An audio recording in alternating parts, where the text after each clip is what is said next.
All right, we're going to call the special council meeting of April 29th, 2024 to order. Looking for an adoption of the agenda. So moved. Councillor Billingsley, those in favor? Carried, thank you. And looking for a motion to go into closed session. Moved by Councillor Nielsen, those in favor?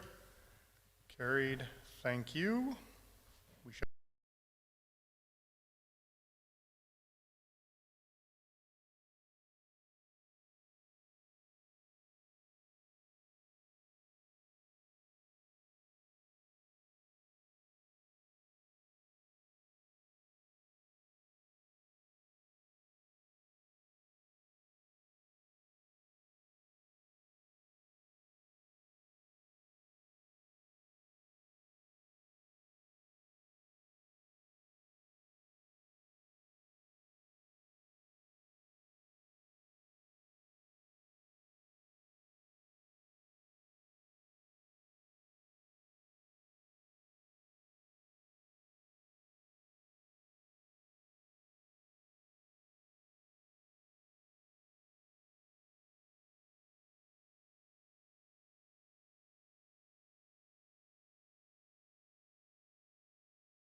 Welcome back.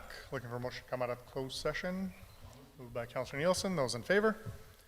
Carried. Thank you.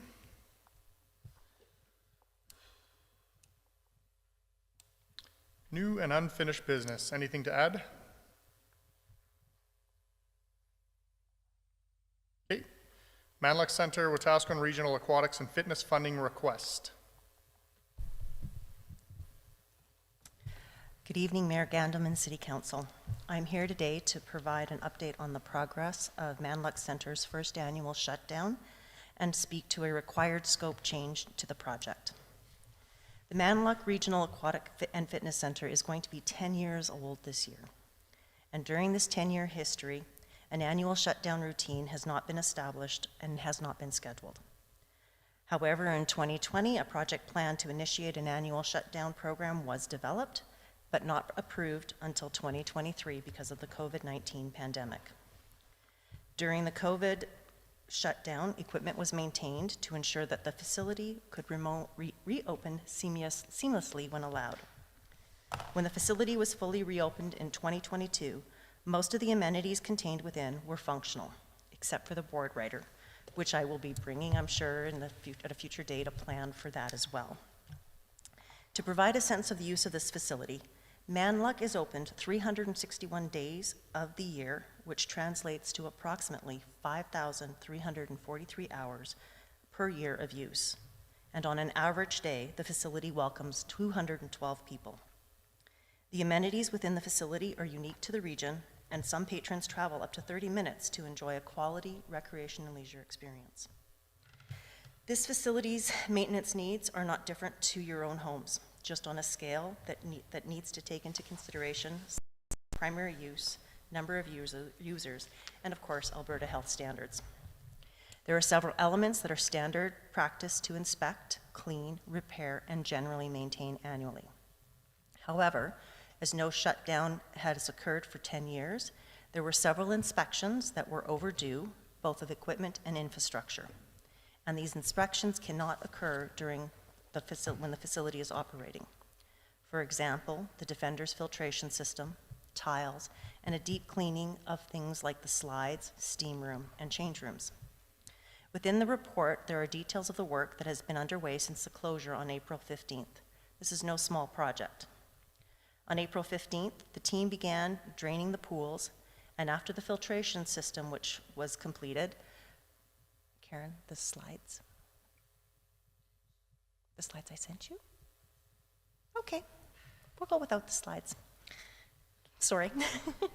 A dye was dropped into the filtration system to test that all areas of the pool were functioning well and the filtration system was working. After this test, the pools were drained, which actually was a 3-day process, because that was a lot of water, and the progress since then has been consistent and relatively smooth. And most of the work is on budget and on track to be completed before May 6th. However, there are 2 pieces of work that are both significant to ensure ongoing functioning of the facility. Both are larger issues. First, the Defender filtration system. As noted in the report, the interior of these tanks is degrading and requires that a coating be applied to extend the life of the filters. There is 1 Defender for each of the pools and the hot tub. This was an unexpected expense of $6,000. By doing this coating, we are extending the life of this equipment and can plan for a staggered replacement of that system, starting with the hot tub, targeting for a 2029 budget. Prior to draining the pools, staff could see areas where discoloration and where tiles were starting to fall off. And the plan was to use the excess tile from the original build to repair those areas. However, after the pools were drained and before the tiles were cleaned, a more fulsome inspection was completed, and it was determined that there were areas where the integrity of the tiling was a major concern. The most significant area is at the base of the competition pool. And we have a video where one of the staff actually stepped on a portion of the tiles and water squirted out through the grout. So along the entire length and width of the pool, there are X's where the tile has lost its stability. And additionally, there were areas where the construction of the pool is substandard and there was rebar exposed. At this time, the plan will be to remediate the pool's tiles when the pools are empty. According to the tiling company, an epoxy base grout was not used, which is industry standard for tile that is likely to be sitting in water and is more resistant to added chemicals.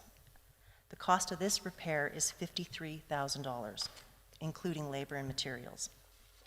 And administration will be bringing a plan to council for 2025 and in subsequent years that will include tile replacement for each of the pools, and again, a staged approach with approximately 1/3 of the base being replaced annually.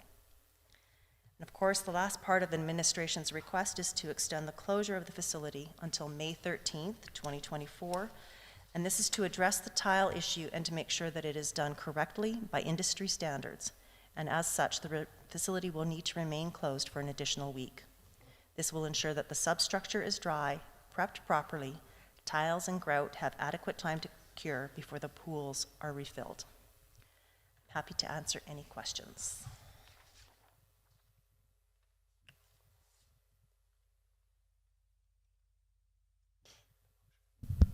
I would move that City Council approve unbudgeted expenditure of $59,000 for the replacement of pool tiles and coating of the Defender filters to be funded from the contingency reserve.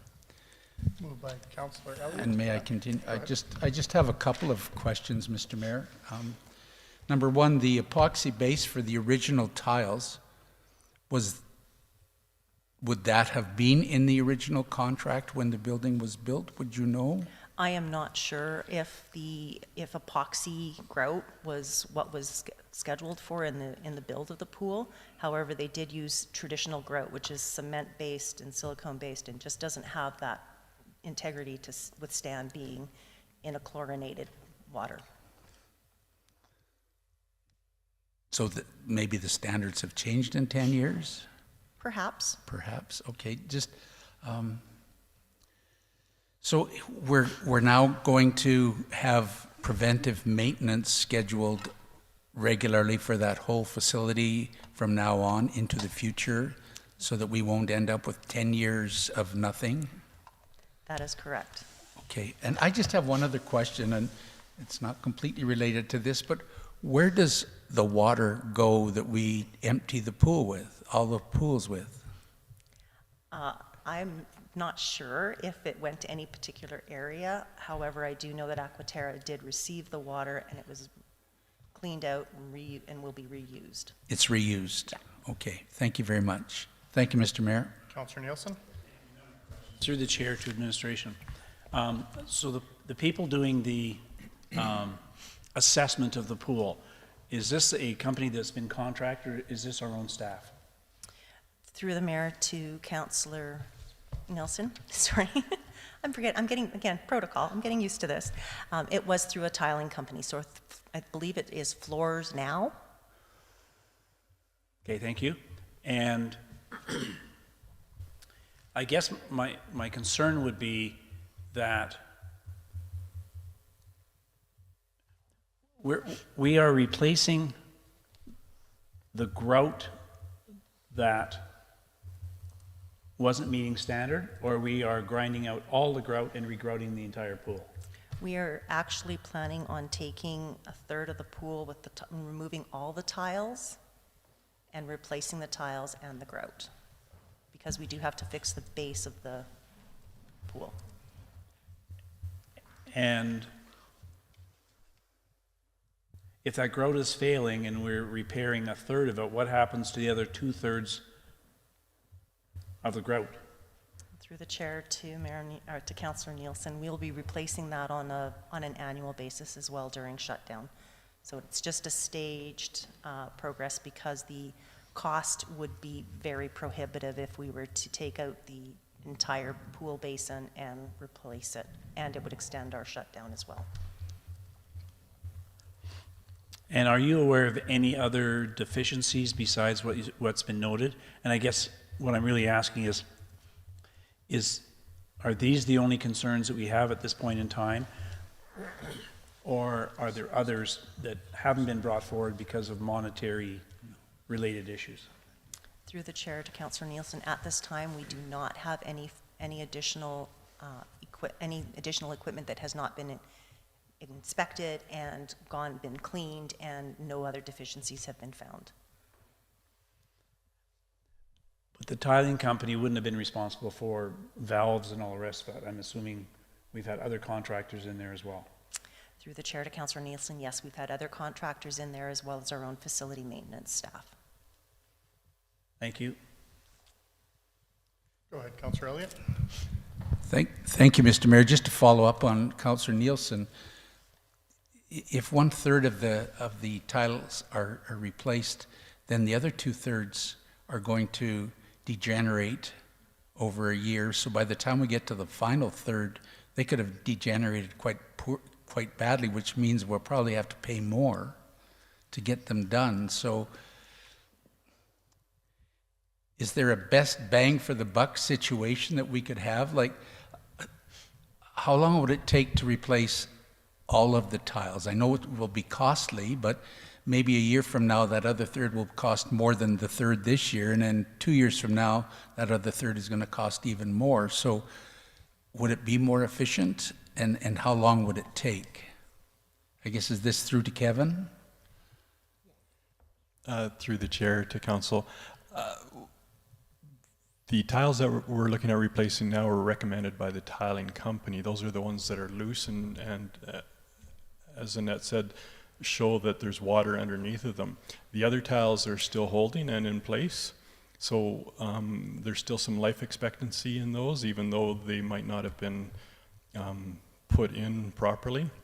So that's why we're talking about a staged approach over a number of years, because according to the experts, it's still okay to have those other tiles in place. Okay, so you talked about the epoxy. Could the other 2/3 be covered with an epoxy of some sort or something that might extend the life of those tiles? Through the chair to council, anything is possible, but it just adds more time for the close. So right now, in order to get what we've proposed right now, it's already 1 week longer, so that will be 4 weeks in total that this facility shut down. The good thing is that when we built the shutdown, we had planned, you know, some contingency in the time too, so a lot of the programming doesn't start for an extra week to give us time in case we found something.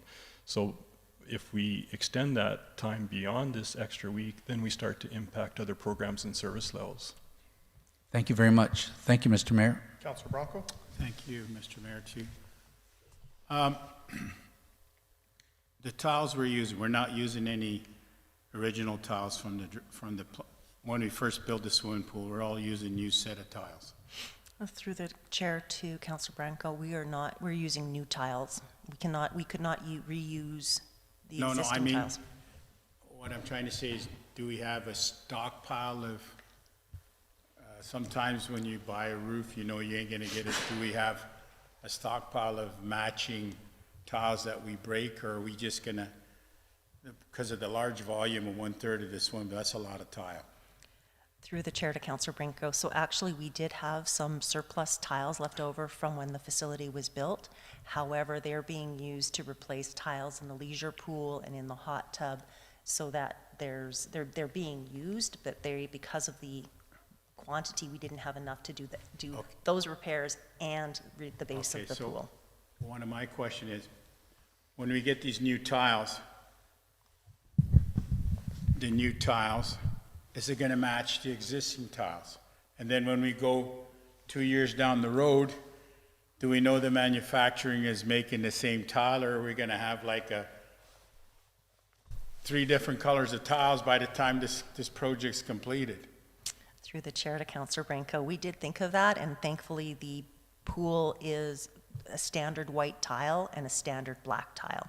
So there's little likelihood that there would be any noticeable difference in the tile color, except for maybe when the pool's drained. Thank you. Councillor Billingsley. I guess to council, through the chair. To me, this is a little bit about process and budgeting, in the sense that administration came to us to say, We recommend a third. We seem to be wanting to do more, yet we have a budgetary process. I certainly would not want us to go and take more money out of contingency. They haven't recommended to do the other 2/3. They're the experts in all of this. To me, this is a non-discussion.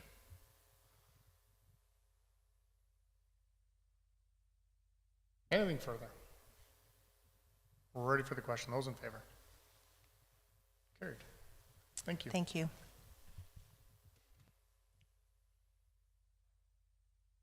4B, permission for mayor's attendance to intermunicipal workshop.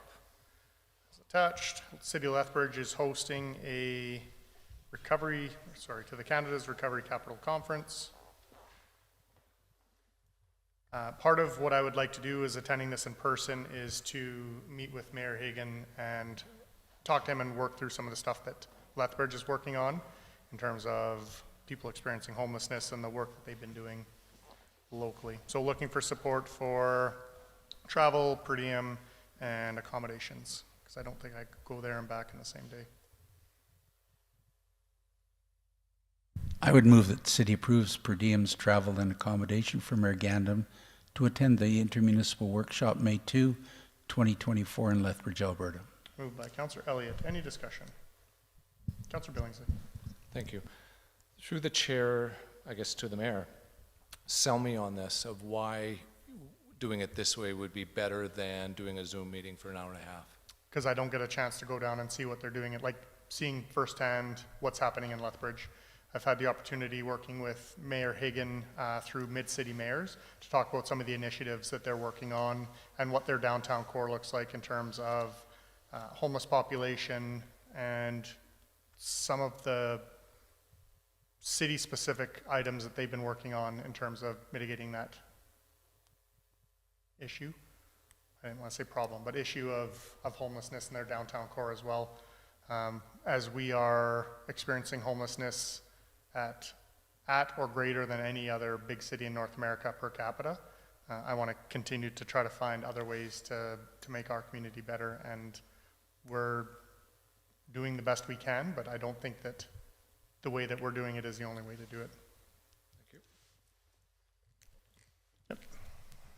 Yep. I would also add, frequenting Lethbridge often, it's a very different dynamic in terms of their homeless population and a lot of the programs they're serving and a lot of the issues that local business people in the area are dealing with as well. So I do see value in this.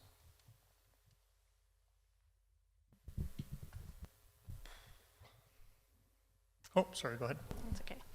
I just had a question about it. So because it showed the agenda and it's relatively short, Yep. but it was talking about how this is the first workshop. Does that mean that there's going to be more coming forward? And if so, are you planning on attending all of them? We'll see what kind of value I get out of this, and if they're looking at doing workshops in other communities, I could also propose that we would host something here as well. Like I said, Wetaskiwin's not the only one that's experiencing homelessness, especially at the rate that we are. I think it would be good to get others involved as well. Mayor Johnson from Red Deer, same thing. I've met with him a number of times and talked about the issues that we're both struggling with, and without that kind of collaboration, I don't know that we're going to get any further ahead thinking outside of what we can only do here in Wetaskiwin. Okay, thank you. I know if there isn't, if once I go to this meeting and I don't see a lot of value in it, absolutely not. Not that Lethbridge is a fantastic place to go on holiday. I was born there. Oh, I'm sure it's wonderful. Springtime in the south, while it's super windy, isn't where I'm picking my destination holiday.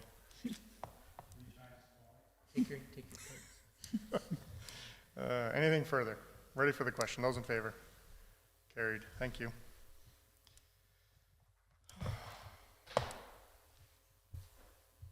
Adjourned at 18:45.